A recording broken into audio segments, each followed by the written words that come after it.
আসসালামু আলাইকুম viewers, welcome জানাচ্ছি আরও একটি ব্র্যান্ড নিউ ভিডিওতে। আজকের ভিডিওটা কিন্তু আসলেই অনেক স্পেশাল। যারা মূলত মিড রেঞ্জ বাজারের মধ্যে ফোন খুঁজেন, যাদের বাজেট হচ্ছে 30,000 টাকার আশেপাশে, তাদের জন্য কিন্তু আজকের এই ভিডিওটা সুপার এক্সাইটেড হতে যাচ্ছে।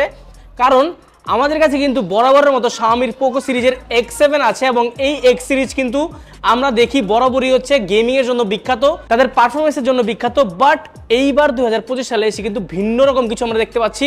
শুধুমাত্র পারফরমেন্স না, ডিসপ্লে সেকশন, ক্যামেরা সেকশনে কিন্তু পোকো এবার অনেক বেশি ইমপ্রুভমেন্ট এনেছে। সেগুলো নিয়ে আজকে বিস্তারিত কথা বলবো এবং এই প্রোডাক্টের ফুল আনবক্সিং, পাশাপাশি রিভিউ এবং camera testing, display testing, gaming testing সবকিছু কিন্তু দেখবো। তো কথা না বাড়িয়ে চলুন ভিডিওতে মুভ করা যাক। এবং ভিডিওতে যাওয়ার আগে আমাদের আজকের ভিডিও স্পন্সর হচ্ছে AZ ইন্টারন্যাশনাল, যাদের ঠিকানা হচ্ছে বসুন্ধরা সিটির বেসমেন্ট 2 শপ নাম্বার 128। যেখানে গেলে কিন্তু X সিরিজের পোকো X সিরিজের সব ধরনের প্রোডাক্ট পেয়ে যাবেন। আমি ডিসক্রিপশনে তাদের নাম্বার দিয়ে দিচ্ছি, ফেসবুক পেজের লিংক, হোয়াটসঅ্যাপ নাম্বার দিয়ে দিচ্ছি, আপনারা চাইলে ভিজিট করে প্রোডাক্টগুলো কালেক্ট করতে পারেন। তো কথা না বাড়িয়ে চলুন ভিডিও শুরু করি।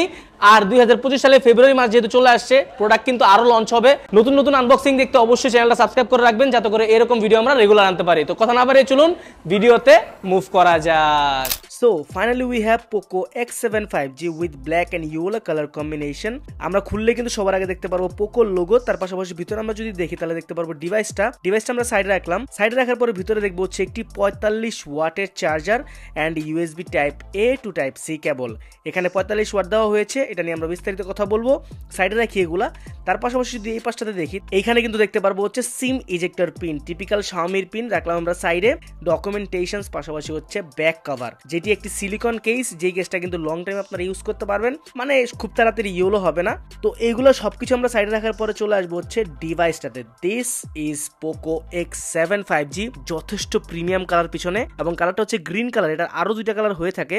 এবং সারপ্রাইজিংলি আমরা পোকোতে এবার পাচ্ছি 3D কার্ভ ডিসপ্লে। ব্যাক সাইডে পুরোটাই অ্যালুমিনিয়াম, পাশাপাশি সাইডের ফ্রেমটাও হচ্ছে প্লাস্টিক। আমরা কিন্তু সামনে গ্লাসে কিন্তু হচ্ছে পাচ্ছি গরিলা গ্লাস ভিক্টাস 2 এর প্রোটেকশন। তো এইগুলো নিয়ে বিস্তারিত আমরা কথা বলবো, পাশাপাশি প্রিমিয়াম একটা লুক। তো কথা না বাড়িয়ে চলে যাওয়া যাক হচ্ছে মূল স্পেসিফিকেশনে।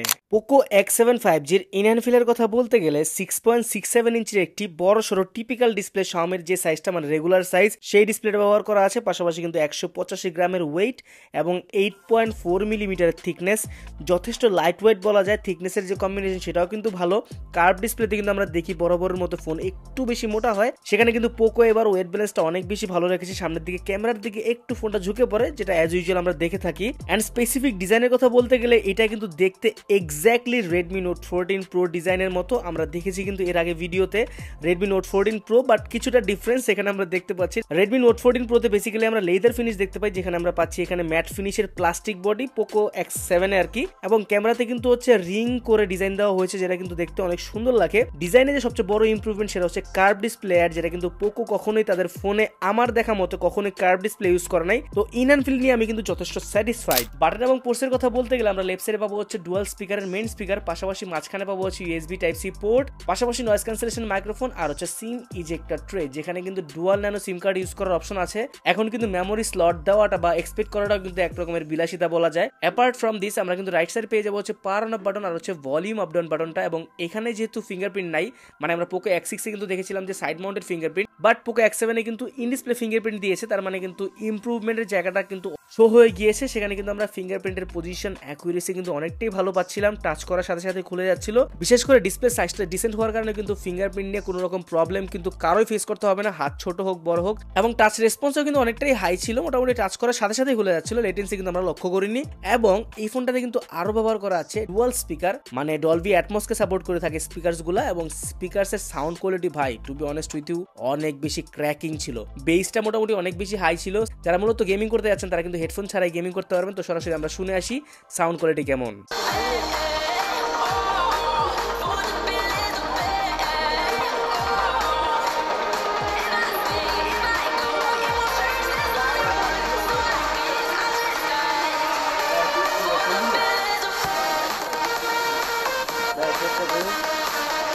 আর হ্যাঁ, মিড রেঞ্জের এই বাজেটে কিন্তু আপনাদেরকে IP68 and 69 এর ওয়াটার অ্যান্ড ডাস্ট রেজিস্ট্যান্সের যে প্রোটেকশন সেটা কিন্তু কোম্পানি প্রোভাইড করতেছে। ক্যান ইউ ইমাজিন, মানে আপনি এই বাজেটের ফোন নিয়ে লিটারেলি পানিতে নামতে পারবেন, ছবি তুলতে পারবেন, 1 থেকে 1.5 মিটার নিচে গিয়ে ভিডিও করতে পারবেন, কোনো রকম প্রবলেম কিন্তু হবে না। মানে আনবিলিভেবল এক কথা বলতে গেলে এই জিনিসটা কিন্তু কোম্পানি দিয়েছে। অবশ্যই আমি এই জন্য অ্যাপ্রিসিয়েট করবো শাওমিকে। এন্ড আমরা কিন্তু সরাসরি টেস্টও করে দেখেছি, কোনো রকম প্রবলেম কিন্তু হয় নাই। তবে পানি যখন ফোনটাতে পড়ছিল তখন কিন্তু ফিঙ্গারপ্রিন্ট কাজ করছিল না, তো যেটা কিন্তু হচ্ছে অ্যাজ এক্সপেক্টেড, যে হচ্ছে আলট্রাসনিক ফিঙ্গারপ্রিন্ট থাকলে কিন্তু সেটা আবার হচ্ছে পানিতে টাচ করার সাথে সাথে কাজ করতো। তো এইবার কিন্তু আমরা চলে আসবো এই ফোনটার সাকসেসের জায়গা, মানে এবারে যে হাইলাইট ডিসপ্লে সেকশন আমরা আসলে দেখবো 6.67 ইঞ্চির একটি ডাইনামিক 3D কার্ভ ডিসপ্লে ব্যবহার করা আছে, যেটি একটি অ্যামোলেড ডিসপ্লে এবং 68 বিলিয়ন কালার্স, 120 হার্জ এর রিফ্রেশ রেট, HDR10+ এর সাপোর্ট, ডলবি ভিশনকে সাপোর্ট করে থাকে এই ডিসপ্লেটা, 3000 নিটস এর পিক ব্রাইটনেস এবং 1200 নিটস এর HBM মানে হাই ব্রাইটনেস মোডকে সাপোর্ট করে থাকে।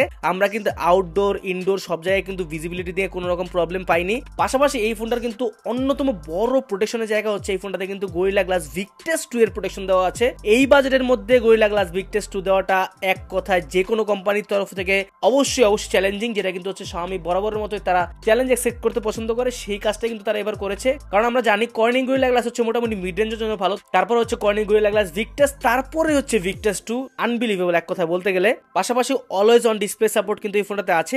এইবার খাতা কলমের কথা যদি বাদ দেই, তাহলে যদি রিয়েল টাইম এক্সপিরিয়েন্সের কথা বলি, তাহলে কিন্তু আমরা HDR স্ট্রিমিং করতে পারছিলাম। পাশাপাশি কিন্তু আমরা বাইরে কিন্তু আউটডোরে মাল্টিমিডিয়া টেস্টও করেছি, সেখানে কিন্তু ভিজিবিলিটির কোনো রকম প্রবলেম আমরা দেখি নাই।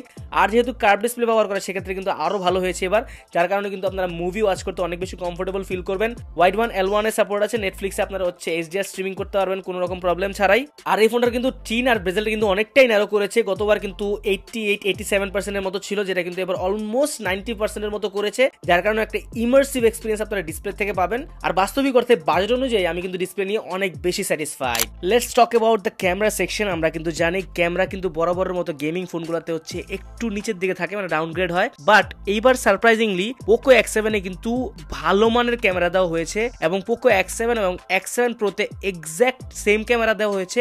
এখানে কিন্তু আমরা পিছনে ট্রিপল রিয়ার ক্যামেরা সেটআপ পাচ্ছি, যার মেইন ক্যামেরা হচ্ছে 50 মেগাপিক্সেল, সেকেন্ডারি হচ্ছে আলট্রা ওয়াইড 8 মেগাপিক্সেল এবং 2 মেগাপিক্সেলের ম্যাক্রো লেন্স। এখানে কিন্তু আমরা মেইন ক্যামেরাতে পাচ্ছি সনি লাইটিয়া 600 এর সেন্সর, যেটা কিন্তু একটি ট্রাইড অ্যান্ড টেস্টের সেন্সর। এটা দিয়ে কিন্তু অলরেডি অনেকগুলো ফোন লঞ্চ হয়েছে এবং ছবির কোয়ালিটি কিন্তু to be honest with you অনেক বেশি ভালো ছিল। আমরা যখন মেইন ক্যামেরাতে ছবি তুলছিলাম তখন কিন্তু একে তো মনে হচ্ছিল না মিড রেঞ্জ বাজেটের ফোন, 2 নাম্বার মনে হচ্ছিল না যে এটা গেমিং ফোন, মনে হচ্ছিল এটা একটা ক্যামেরা সেন্ট্রিক ওয়াইজ ফোন। তাছাড়া কিন্তু পোর্ট্রেটে কিন্তু নর্মাল আমরা হচ্ছে ওয়াইডে ছবি তুলতে পারবো আর হচ্ছে 1x এ ছবি তুলতে পারবো, এক্সট্রা কোনো টেলিফোটো লেন্স না থাকার কারণে কিন্তু আমরা হচ্ছে 2 বা 3x এ ছবি তুলতে পারবো না, যেটা কিন্তু অ্যাজ ইউজুয়াল ঠিকঠাকই আছে। পাশাপাশি আলট্রা ওয়াইড ক্যামেরাটা কিন্তু ভালো ছিল। তবে স্পেসিফিক পোর্ট্রেটের কথা বলা লাগে, এখানে সাবজেক্টকে রেখে অবজেক্ট যে ব্লার করার ব্যাপারটা থাকে সেটা কিন্তু খুব ইজিলি করতে পারছিল এবং ছোট ছোট যে ডিটেল সেগুলো কিন্তু ভালোভাবে প্রোভাইড করতেছিল। এবং সারপ্রাইজিংলি ছবি তোলার পরে মনে হচ্ছিল এআর একটু টাচ আছে এখানে, ছবিটা কিন্তু একটু পলিশড হয়ে বের হয়ে আসছিল, যেটা কিন্তু আমার কাছে দেখতে অনেক বেশি ভালো লাগছে এবং এটা দেখতে কিন্তু অনেকেরই পছন্দ হবে। এন্ড থার্ড ক্যামেরার কথা যদি বলি, ম্যাক্রোটার কথা, যেটা হচ্ছে আপনার কি ইউজলেস ক্যামেরা এক কথায়, সেটা নিয়ে কিন্তু ওরকম কোনো কাজ নাই, বাট আপনি চাইলে শখের বসে ছবি তুলতেও পারেন। এন্ড রিয়েল টাইম এক্সপিরিয়েন্স কিন্তু আমার ছবিতে অনেক বেশি ভালো ছিল। পাশাপাশি রাইট সাইডে আপনারা মোর অপশন অ্যাভেলেবল পেয়ে যাবেন, যেখানে আপনারা হচ্ছে ডুয়াল ভিডিও থেকে শুরু করে একদম স্লো মোশন প্যানোরামা সবকিছু এখানে অ্যাভেলেবল পাবেন। এখানে কিন্তু আপনারা আরো আছে নাইট মোড, আপনারা কিন্তু নিজেদের মতো করে ছবি তুলতে পারবেন কোনো রকম প্রবলেম ছাড়াই। আর যদি কথা বলে হচ্ছে ভিডিও সেকশন নিয়ে, ভিডিও সেকশনে কিন্তু ম্যাক্সিমাম আমরা 4K প্লাস 30 FPS সাপোর্ট পাবো, যেটা কিন্তু অবভিয়াসলি আমার কাছে মনে হয় ঠিকঠাকই আছে। কারণ এই বাজেটের মধ্যে অনেক ফোনকে আমরা দেখি যে 1080 প্লাস 30 FPS দিয়ে একদম একটা বুস্ট দিয়ে দেয়, যেটা কিন্তু অবশ্যই অ্যাকসেপ্টেবল না। এখানে কিন্তু company 4K plus 30 with OIS, 4K তে ভিডিও না করলেও 1080 প্লাস 60 FPS এ ভিডিও করেছি, একদম স্টেবল ভিডিও পেয়েছি, কোনো রকম হেজিনেস আমরা ভিডিওর মধ্যে দেখি নাই। এবং সারপ্রাইজিংলি ভিডিওতে কালারও কিন্তু ভালো ছিল, মানে আমার দেখা ভাই 30,000 টাকা বাজারের মধ্যে কিন্তু বেস্ট ক্যামেরা ফোন কিন্তু আমি এটা অবশ্যই রাখবো। এবার যদি কথা বলি সেলফি ক্যামেরার কথা, সেলফিতে কিন্তু আমরা 20 মেগাপিক্সেলের সেলফি ক্যামেরা পাচ্ছি, যেখানে গতবার আই গেস 16 মেগাপিক্সেলের ক্যামেরা ছিল, যেটা কিন্তু আপগ্রেড করে হচ্ছে 20 মেগাপিক্সেলে নিয়ে আসছে। এন্ড সেলফি ক্যামেরার কোয়ালিটির কথা যদি বলি, অ্যাজ ইউজুয়াল আমরা কিন্তু হচ্ছে নরমালি ওয়াইডে ছবি তুলতে পারবো আর হচ্ছে 1x এ ছবি তুলতে পারবো, দুই ধরনের ছবি আমরা তুলতে পারবো। তার মানে হচ্ছে আপনারা যারা গ্রুপ সেলফি তুলতে চান তাদের জন্য কিন্তু একটা ভালো অপরচুনিটি এখানে থাকছে ছবি তোলার ক্ষেত্রে, মানে কমফোর্টেবল ফিল করবেন। সামনে সাবজেক্টকে রেখে অবজেক্ট ব্লার করার ব্যাপারগুলো কিন্তু ঠিকঠাক ভাবে ধরে রাখতে পারতেছিল, তো এই সব দিক নিয়ে আমার কোনো রকম কমপ্লেন নাই। সেলফিতেও 1080 প্লাস 60 FPS সাপোর্ট পাচ্ছেন ম্যাক্সিমাম, যেটা কিন্তু ভাই হ্যাটস অফ, এই বাজারের মধ্যে অন্য কোনো কোম্পানি আমার মনে হয় না দেয়। তো এই ফোনটা যদি ক্যামেরা রেটিং এর কথা আমাকে বলেন, মানে ইতিপূর্বে পোকোর মধ্যে মানে এত ভালো ক্যামেরা কখনোই দেওয়া হয় নাই। এইবার কিন্তু আমরা চলে যাব এই ফোনটার অন্যতম হাইলাইটেড ফিচার বা হচ্ছে আমরা যে জন্য পোকোর ফোনগুলো কিনে থাকি, সেটা হচ্ছে পারফরম্যান্স সেকশন। হ্যাঁ, প্রো গেম প্লের সেকশন। এক কথা যদি বলি, আমরা এখানে মিডিয়াটেক থেকে Dimensity 7300 Ultra একটি 4nm বেসড প্রসেসর পাচ্ছি, যেটা কিন্তু গতবার থেকে কোয়াইট আপগ্রেড। গতবার কিন্তু আমরা দেখেছিলাম Snapdragon 7s Gen 2 এবং 7s Gen 2 থেকে কিন্তু এইবারে 7300 Ultra ক্লক স্পিড সহ হচ্ছে গেমিং পারফরমেন্স অনেকটাই আপগ্রেড ছিল। আমরা কিন্তু PUBG টেস্ট করে দেখেছি, এখানে কিন্তু ম্যাক্সিমাম 60 FPS সাপোর্ট করছিল এবং কনসিস্টেন্টলি গেমিং করতে পারছিলাম আমরা, কোনো রকম ল্যাগ বা ফ্রেম ড্রপ দেখছিলাম না। পাবজি সহ কল অফ ডিউটি পাশাপাশি জেনশিন ইম্প্যাক্টের মতো এত বড় গেম আমরা প্লে করছিলাম কোনো রকম ব্ল্যাক বা ফ্রেম ড্রপ ছাড়া। তবে গ্রাফিক্স একটু কম ছিল জেনশিন ইম্প্যাক্টে, তবুও চলতেছিল ভাই, মোটামুটি 30 FPS মেনটেন করতে পারতেছিল, যেটা কিন্তু অবভিয়াসলি ভালো একটা ব্যাপার, কারণ অলমোস্ট 30 জিবির গেম। পাশাপাশি আমরা অ্যাশফোর্ড 9ও টেস্ট করে দেখেছি, সেখানেও কোনো রকম প্রবলেম পাইনি, স্মুথলি রান করছিল। তো গেমিংয়ে কিন্তু আপনি হচ্ছে বড় সব ধরনের গেমিং করতে পারবেন এবং টুকটাক সব ধরনের ছোটখাটো গেমিংও করতে পারবেন। মাল্টিটাস্কিং গেলেও কোনো রকম প্রবলেম হবে না। মাল্টিটাস্কিং আমরা দেখেছি হচ্ছে পিছনে ব্যাকগ্রাউন্ডে অ্যাপস রেখে সুন্দরভাবে মেনটেন করতে পারছিল, সামনে অনেকগুলো অ্যাপস একসাথে ওপেন করে ব্যাকগ্রাউন্ডে রাখলেও কোনো রকম প্রবলেম কিন্তু দিচ্ছিল না। পাশাপাশি ইউ এর কথা যদি বলি, এই ফোনটাতে কিন্তু HyperOS ব্যবহার করা আছে বেসড অন অ্যান্ড্রয়েড ভার্সন 14, যেটা এই সময় দ্বারাই কিন্তু 15 হইলে ভালো হইতো, বাট যেহেতু বাজেট সেগমেন্টের ফোন ভাই মানা যায়, এটা মানা যায়, কোনো প্রবলেম নাই। পাশাপাশি LPDDR4X হচ্ছে RAM type, UFS 2.2 storage type. পাশাপাশি হেভি গেমিং বা টাস্কিং এর ক্ষেত্রে কোনো রকম কলাপস আমরা দেখতে পাইনি। আপনি রেগুলার ইউসেজে কিন্তু ঠিকঠাকভাবে সবকিছু রান করতে পারবেন, সেটা গেমিং থেকে শুরু করে মাল্টিটাস্কিং, অ্যাপ ক্লোজিং, রানিং, সেটা তো বললামই।